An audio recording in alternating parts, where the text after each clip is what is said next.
Un servicio bárbaro, te entregan la factura en horario, es el único servicio que te dan. Sí, sí. Martín, estábamos hablando de la ferocidad del embate de este gobierno, de esta administración sobre la industria nacional. Bueno, este es el gobierno de la embajada norteamericana. Macri y su gabinete son apenas títeres, actores de reparto de esta tragedia argentina, que tiene como responsable a los Estados Unidos de Norteamérica, puntualmente en la embajada norteamericana, a través de la figura de Tom Cooney, que es el agregado comercial de la embajada, que es el verdadero poder político, más allá de el embajador, es el agregado comercial que garantiza el marco de los negocios, el marco de desregulación del país y el marco de saqueo a la patria. Entonces hay que caracterizarlo con claridad, porque acá el problema no son los medios de comunicación ni la todopoderosa corpo mediática. Es un poco exagerado atribuirle tanto poder, porque lo que tenemos que discutir es en manos de quién está el acero, y el acero no está en manos del grupo Clarín o de sus alcahuetes.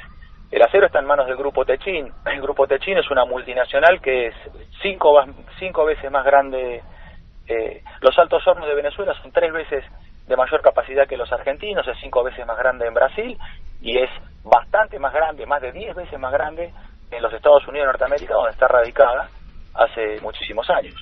Entonces el nivel de extranjerización de nuestro país hace que los sectores estratégicos que hacen a la economía nacional estén en manos de las multinacionales desde la década del 90 con Menem, a partir del proceso de privatizaciones, donde perdimos el plano estratégico del acero, Altos Hornos Zapla, sí. Somisa, en manos de multinacionales, que además nos venden el acero un 30% más caro a los argentinos, en el caso del grupo Techin, utilizando los altos hornos que creó el Estado, ¿no? El Estado empresario argentino, a través del plan siderúrgico de 1946 con el general Sabio y Juan Perón. Claro. En el caso de la Marina Mercante, el decreto 1772 de Menem y Cavallo, de la década del 90, desregula la navegación de ultramar, revientan Elma, la empresa de líneas marítimas argentinas, con Santos Casale a la cabeza, y los argentinos perdemos el manejo de nuestro comercio exterior, de nuestras cargas internacionales, siendo un país principalmente exportador de materias primas, para lo cual para nosotros, desde nuestra concepción, el flete es el valor agregado que le podemos dar a los productos tanto de campo como los productos de exportación de materias primas, como ser minería, madera, etcétera. Así que y volvimos a la época de las invasiones inglesas, más o menos. Y desde la década del 90 poco se ha recuperado, y necesitamos un impulso político muy fuerte, un estado de conciencia de los argentinos para impulsar un proyecto de liberación nacional. Esto no se arregla con una rosquita política, y esto requiere de la movilización nacional del pueblo argentino a través de un proyecto claro que se plantee tener como objetivo crear el pleno empleo en el país, como ya lo hizo Perón en el 74, en su tercer gobierno, que en un año aumentó el 30% del Producto Bruto Interno y logramos el pleno empleo. Hubo una crisis de abastecimiento, pero producto de que había tanto laburo. Claro, producto de la demanda. Claro, que el trabajador tenía poder adquisitivo en su salario suficiente como para abastecerse de calefones, heladeras, termotanques, televisores, cocinas. Entonces había un consumo industrial, de industria liviana, que la Argentina rápidamente puede realizar. Porque fíjense ustedes que nosotros fabricamos, en el caso del astillero Río Santiago, sí, que nuestros mayores, nuestros viejos queridos, que ya ellos están jubilados, pero en la década del 90 clavaron el taco, pelearon, aguantaron el proceso de privatización y triunfaron. Claro. Entonces, bueno, que es un ejemplo que mucho no se cuenta en la Argentina, porque parece ser un mal ejemplo para el poder económico, y el astillero se mantiene abierto, sigue siendo 100% estatal, impenetrable al capital privado, así como lo creó Perón en la década del 40. Claro. Y con capacidad para construir toda la marina mercante que necesita la Argentina y desarrollar todo lo que tiene que ver con la industria de la defensa nacional, tenemos proyectos para construir 5 patrulleros oceánicos multipropósito, que son muy parecidos a las corbetas misilísticas MECO 140, que de ellas se fabricaron 6, la última se le entregó a Néstor Kirchner en el año 2004, y ya en el mismo año ya Kirchner nos había dado presupuesto para construir 5 patrulleros oceánicos para custodiar todo el litoral argentino y la Antártida, frenar la sobrepesca que ha superado ya largamente 1,5 millones de toneladas, forzando al recurso y con una baja muy clara de la biomasa en todo el Atlántico Sur, y además de esa pesca legal que presiona sobre el recurso pesquero, también están otro tanto los ilegales, que están arriba, bastante más arriba de 1,5 millones de toneladas anuales, que entran a través de Malvinas con licencias ilegales que les emiten los kelpers, con los cuales produce a los kelpers una renta extraordinaria, por lo cual no necesitan trabajar para vivir, viven del recurso argentino, y eso les hace muy barata la ocupación en Malvinas. Entonces, los términos de la soberanía nacional y la recuperación de las Islas Malvinas tienen que ver con la construcción de estos buques en Río Santiago, también tiene que ver con la protección del recurso pesquero, y también tiene que ver con la proyección de la Argentina al dominio absoluto de la Antártida, a partir de un eslabón clave de la industria nacional, que es los astilleros y fábricas navales del Estado. Ahora, Martín, durante los 12 años de gobierno de Néstor y Cristina, uno pudo ver, al menos en algunas noticias en las que se iban filtrando más o menos, que el astillero Río Santiago trabajaba en cuestiones importantes. Yo recuerdo algunas, así, las digo de memoria, sin haber hecho ningún repaso. No sé, el trabajo que se hizo junto con Venezuela en buques petroleros, sino, sí, así es. Y que era, digamos, por lo que yo leí, eran trabajos muy especializados y que no se realizaban en cualquier parte del mundo. Digamos, se ensalzaba las capacidades técnicas, sobre todo del recurso humano. Reparaciones, construcciones, esto que vos me decís, de presupuesto para 5 naves más. ¿En qué quedó esto? Hoy en día el astillero continúa ejecutando esos presupuestos, hubo recorte en los presupuestos, hay también un avance, digamos, destructor sobre Río Santiago, sobre el astillero. Bueno, así es. En el año 2006 se firman los contratos con Petróleos de Venezuela. Esto ocurre a partir de que Chávez, después del golpe de Estado del 2002 que sufre, comprende que es un golpe petrolero, ¿no? Que el golpe tiene que ver con la recuperación para el Estado y el pueblo venezolano de Petróleos de Venezuela, que estaba en manos de los Estados Unidos de Norteamérica, a través de la tropa cipaya que tiene en Venezuela, lo que se denomina los escuálidos, lo que se denomina la oligarquía petrolera venezolana. Pero sus verdaderos mandantes son los Estados Unidos de Norteamérica. Venezuela es PDVSA es la cuarta petrolera del mundo, y Venezuela es la primera reserva del planeta Tierra de petróleo. Tienen más petróleo que Irán y que Arabia Saudita los venezolanos. Entonces hay una enorme abundancia de recursos aquí en nuestro continente, por lo cual Chávez comprende que necesita una marina mercante para romper el esquema de dominación norteamericano producto de el dominio del flete. Recordemos que desde la conquista de nuestro continente hace 500 años, el dominio del flete marítimo es el eslabón de carácter estratégico de las potencias extranjeras sobre sus colonias. Entonces, Chávez dice, necesito buques, porque a datos del 2002, Venezuela exportaba el 67% de su producción petrolera a Estados Unidos.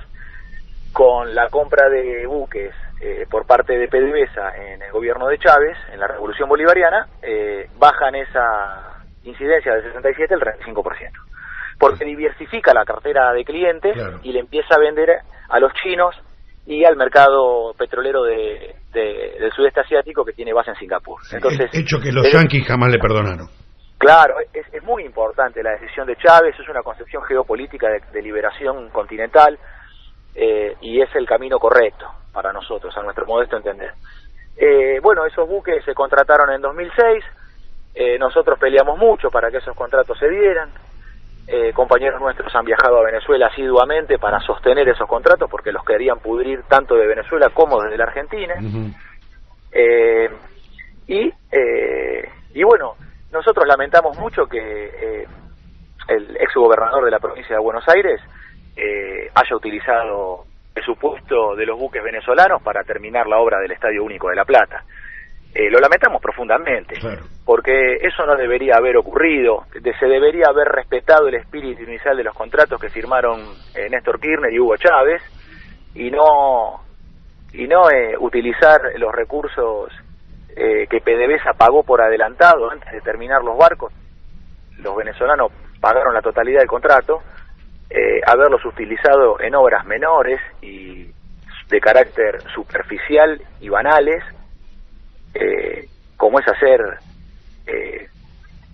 el techo de un estadio. sí. No es de trascendencia para el país, cuando en realidad teníamos la posibilidad de fabricar dos buques para PDVSA con opción a 4, pero a partir de eso, ese contrato mantenerse de manera constante en el tiempo, porque la cantidad de buques que necesita Venezuela para su petróleo, podían haber convertido Astillero Río Santiago en el gran constructor naval para Venezuela, y tener muchísimo laburo, y de 3.500 trabajadores que tiene el astillero poder llegar a 9.000. Entonces, estas cosas hay que tenerlas en claro y revisarlas, porque ¿Y qué, si no qué fue, Martín? que... ¿Qué fue de ese contrato, Martín? ¿No se cumplió el contrato y cómo quedó eso? Y los barcos, el Eva Perón, que es el que bautizó Chávez cuando estuvo en el astillero presente, delante de todos los trabajadores, en un momento muy emotivo, porque los laburantes empiezan a cantar: Eva, Eva de mi vida, vos sos la alegría de mi corazón. Y Chávez dice: bueno, entonces le vamos a poner Eva Perón. Una locura, la gente no sabe, lloraba, se arrancaba los pelos de la nariz. Ese se entregó, ese barco se entregó y está navegando. Ese barco se hizo la botadura del buque, y está en el final del alistamiento, está listo prácticamente para entregar. Y el otro, el gemelo, el Juan Azurduy, está bastante avanzado. Yo creo que debe estar ya en un 70%. O sea que acá tenemos casi construidos dos que significaban ese contrato que había posibilidad para 4, digamos. Claro que la situación económica... Tenemos que convencer a los venezolanos de que nos perdonen por la demora, para poder tener también opción esos dos más. La situación económica de Venezuela con el sofocón que le están pegando los gringos no es la misma hoy en día, ¿no? No, pero no sería problema para nosotros, porque en el Movimiento Industrialista Nacional nosotros venimos desarrollando una economía que se llama la economía de equivalencia, que mide en valor. Para nosotros lo único que tiene valor es el trabajo humano. La tierra no tiene valor, como no lo tiene el agua ni el aire. Claro. Es tan ridículo el valor de la tierra como el valor de un metro cúbico de aire o de un metro cúbico de agua. Totalmente de acuerdo. Entonces, las cosas en este mundo tienen valor porque tienen trabajo humano implicado. Entonces nosotros medimos en trabajo humano y también en equivalencias, como la posibilidad de pago de los buques en fuel oil. Mirá qué bueno. O en crudo venezolano para refinar en la Argentina. Claro. Fíjense ustedes, Néstor Kirchner y Hugo Chávez firmaron un fideicomiso en su momento, donde la Argentina lo proveyó a Venezuela de alimentos, leche en polvo, ganado en pie, inclusive también científicos y desarrollos biotecnológicos argentinos para hacer inseminación artificial en el ganado y desarrollar una ganadería de acuerdo a la enorme calidad y experiencia argentina en Venezuela, ¿no? En Venezuela hace mucho calor, las vacas son bastante flacas y necesitan desarrollar. Bueno, eso Venezuela lo pagaba con fuel oil. Claro. Entonces, podemos tener una balanza compensada con nuestros hermanos sin necesidad de tener dólares. De hecho, nos podemos liberar de la usura y de el robo internacional a través del dólar norteamericano, tal cual, que inflaciona 5% todos los años, que tienen la libre emisión de monedas sin respaldo y viven que de es todos un impuesto indirecto que paga todo el planeta. Los países de todo el planeta le pagan un impuesto indirecto a estos muchachos. Por eso están tan calientes cuando se empiezan a utilizar la moneda china como moneda de cambio. Por eso se están poniendo locos en ese sentido cuando hay una parte interesante del comercio internacional que está dejando de utilizar el dólar como moneda de cambio. Porque además el dólar está pasando un proceso de fragilidad en algún sentido, ¿no? Los últimos golpetazos de Wall Street irían en ese sentido, creo yo.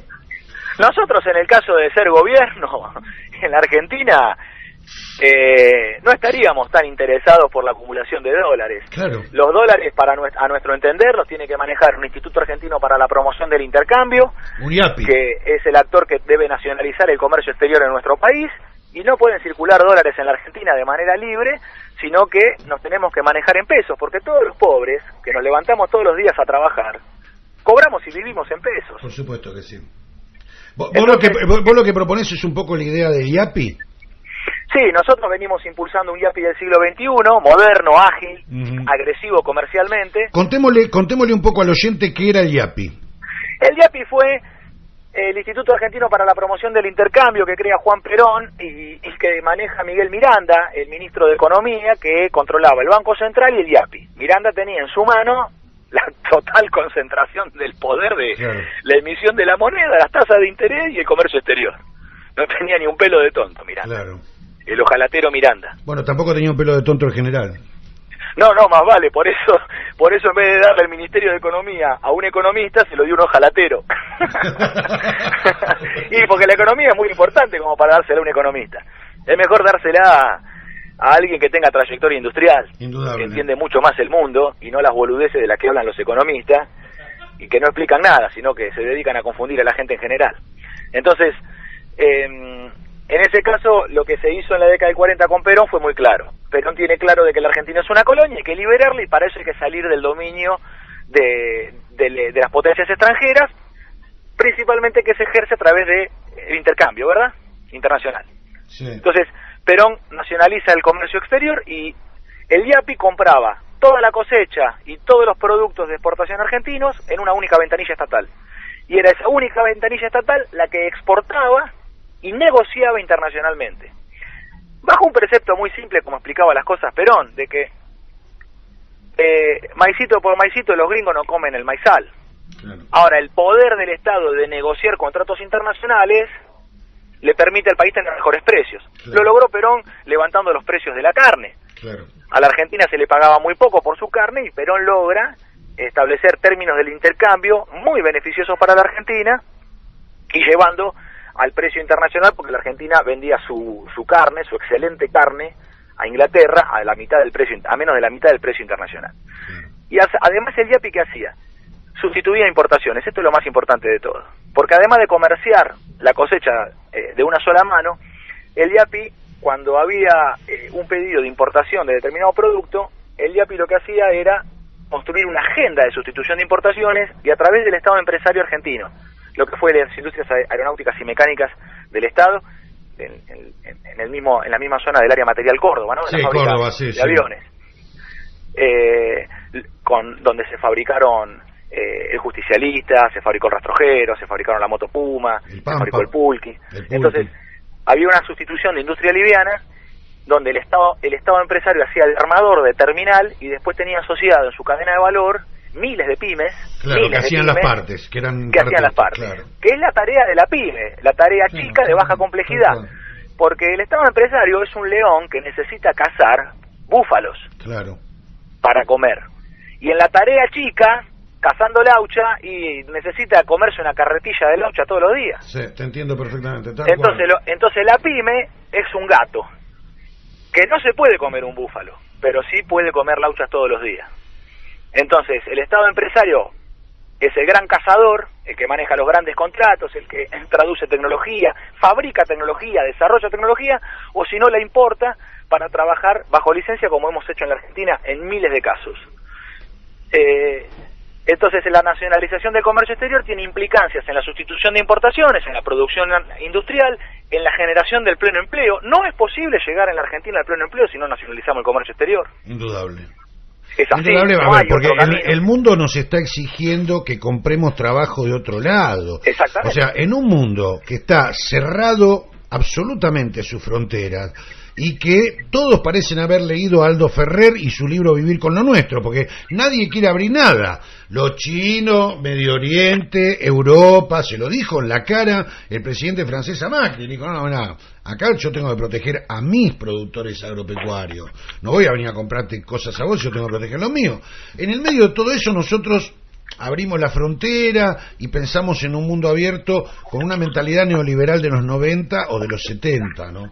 Yo quería preguntarte algo, Martín. A ver, hoy en día, en el concierto latinoamericano, excepto las honrosas excepciones de Morales, digamos, y de Evo Morales y de Nicolás Maduro, el resto de los países latinoamericanos han caído uno tras otro en manos del neoliberalismo, a partir, creo yo, de un plan perfectamente orquestado por los Estados Unidos, que ha vuelto a poner sus ojos en una especie de nuevo plan cóndor económico sobre América Latina, después de algunos fracasos que ha tenido en Medio Oriente. Pero bueno, eso es harina de otro costal, es mi interpretación geopolítica, ¿no? Pero digo, qué complicada va a ser la reconstrucción de esta América Latina, ¿no? Nosotros creemos que si en el 2019 nos presentamos a elecciones con un proyecto de liberación nacional que hable claramente y convoque a los argentinos a una patriada, a liberar el país de la opresión extranjera y a trabajar en el Estado empresario o en su cadena de valor pyme asociada, en donde el Estado empresario tenga una convocatoria muy clara como la tuvo en el año 74 con Juan Perón, que es, se convoca a trabajar con o sin experiencia, con o sin estudios, se ofrece capacitación en fábrica, salario digno, planes de vivienda, planes de consumo, presentarse de 8 a 16 en oficina de personal. Así convocaba Perón en el 74 para la reconstrucción nacional. Y así debemos convocar nosotros, los argentinos que vivimos de nuestro trabajo, que tratamos de sobrevivir, muchos de nosotros dentro de la industria como podemos, porque nos quieren convertir en importadores y nosotros nos resistimos y queremos seguir trabajando en por la industrialización de nuestro país. Hay muchos empresarios pyme que se resisten como puede a reconvertirse en importadores, claro. Pero tarde o temprano el empresario, antes que otra cosa, es empresario. Entonces, antes de desaparecer, se reconvierte como importador. Sí, no le queda otra alternativa. Y se pega un tiro en los pies. Sí. Porque después no tiene mercado en el cual vender. Sí, porque firma su propia sentencia, laburo, claro, firma su propia sentencia de muerte. Entonces, yo creo que nosotros, presentando, como tenemos los proyectos de ley, transporte por agua con reserva de carga para recuperar el 50% de los fletes del comercio exterior para buques de bandera nacional, que es un derecho internacional que la Argentina se dio en los 90 y que tenemos los proyectos nacidos en la lucha del astillero Río Santiago desde el año 2002 con Estado parlamentario. Y la partidocracia demoliberal se hace la distraída para no tratarlos. Claro. Tenemos el Fondo de Desarrollo de Industria Nacional, que es un gravamen del 2% a todos los fletes del comercio exterior, para financiar la construcción de los buques en astilleros argentinos. O sea que no le sacamos a ningún renglón del presupuesto nacional ni un mango. Es caja propia que creamos nosotros mismos. Y el mercado de cargas internacionales está en $7.000 millones.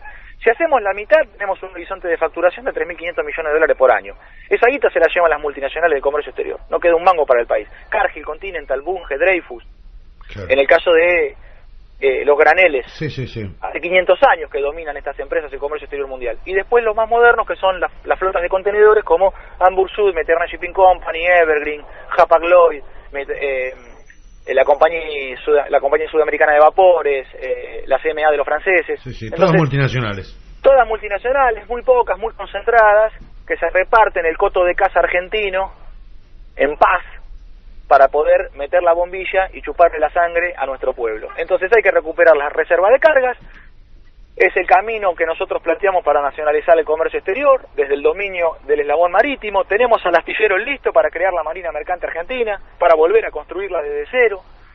Tenemos las capacidades en la Comisión Nacional de Energía Atómica, en INVAP, en el Instituto Balseiro, en la Universidad Nacional de La Plata, para el desarrollo de la cohetería.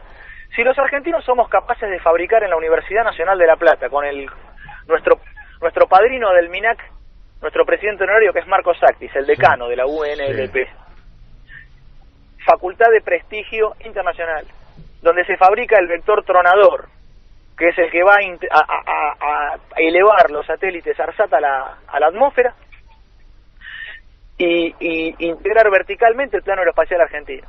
Si somos capaces de fabricar centrales nucleares y acabamos de ganar una licitación recientemente. Si somos capaces de dominar tanto las tecnologías nucleares con agua pesada, con agua liviana, con los distintos tipos de combustible que la Argentina fabrica, que exporta además la Argentina, combustibles nucleares, a todas partes del mundo. Sí, a ver, lo que nos falta es la posibilidad de columnar a nuestro pueblo atrás de este proyecto, ¿no? Este es el gran trabajo que hay que hacer. Es complejo, sí, que es de altísima complejidad. Sí, ¿Cómo no vamos a poder fabricar heladeras en nuestro propio país? Claro, ¿Cómo puede ser que la Argentina importe heladeras de Brasil? Sí, Los brasileños temen la presencia del argentino en su territorio, porque el brasilero dice, cuidado si contratas a un argentino, porque en 3 meses será tu jefe. Sí, será gerente. Sí, entonces, no tengo la menor duda. La gran capacidad de nuestra mano de obra requiere un plan político que la organice, porque los argentinos de ideas, de proyecto y entusiasmo andamos bien, de software andamos bárbaro. Lo que nos está faltando en el país es hardware. Sí. Y el hardware es el Estado empresario, es la empresa estatal que es la que organiza la planificación industrial de la Argentina, que desarrolla proveedores PYME, que les transfiere tecnología, que les reserva mercado. Tenemos que ir hacia la creación de los mercados centrales en por lo menos los 2.000 municipios que hay en nuestro país, sí, para lograr un abastecimiento popular de calidad, donde la pequeña y mediana empresa argentina sea la gran protagonista. Porque hoy Walmart, Carrefour, Jumbo se comen el mercado interno argentino de consumo con productos extranjeros, sí. con importación. Entonces, necesitamos los mercados centrales estatales, donde la pequeña y mediana empresa argentina, que califique tanto por la cantidad en el abastecimiento que puede lograr como por su calidad, ocupe las góndolas de los mercados centrales argentinos, donde el argentino ahí pueda no solamente ir a comprar productos de primera necesidad, sino también comprar un automóvil o inscribirse en un plan de vivienda. ¿O eso no ofrecen los shopping de la Argentina? Claro que sí, ¿Por qué no lo podemos hacer nosotros planificadamente desde el Estado? Lo ofrece para otros intereses. Martín, Claro. Te agradezco muchísimo por esta comunicación con Haciendo Radio y sin lugar a dudas, y si vos lo permitís, vamos a volver a comunicarnos y en verdad me gustaría muchísimo en algún momento poder invitarte a que vengas a San Carlos de Bariloche a poder charlar en persona y organizar alguna charla con compañeros aquí en San Carlos de Bariloche cuyo pensamiento está en tu línea y que sería muy bueno para nosotros poder intercambiar ideas y reflexionar juntos. Bueno, es un honor para nosotros, al haber hoy hablado por primera vez, que nos inviten a visitarlos. Se lo agradecemos inmensamente y bueno, pongamos fecha y vamos para allá. Ahí estamos, exactamente eso. Quedamos Sí, en comunicación. argentinos, a las cosas. A las cosas. Gracias, Martín, un Gracias, abrazo Martín. grande. Un fuerte abrazo para todos. Gracias. Gracias, Martín compañero. Ayerbe, presidente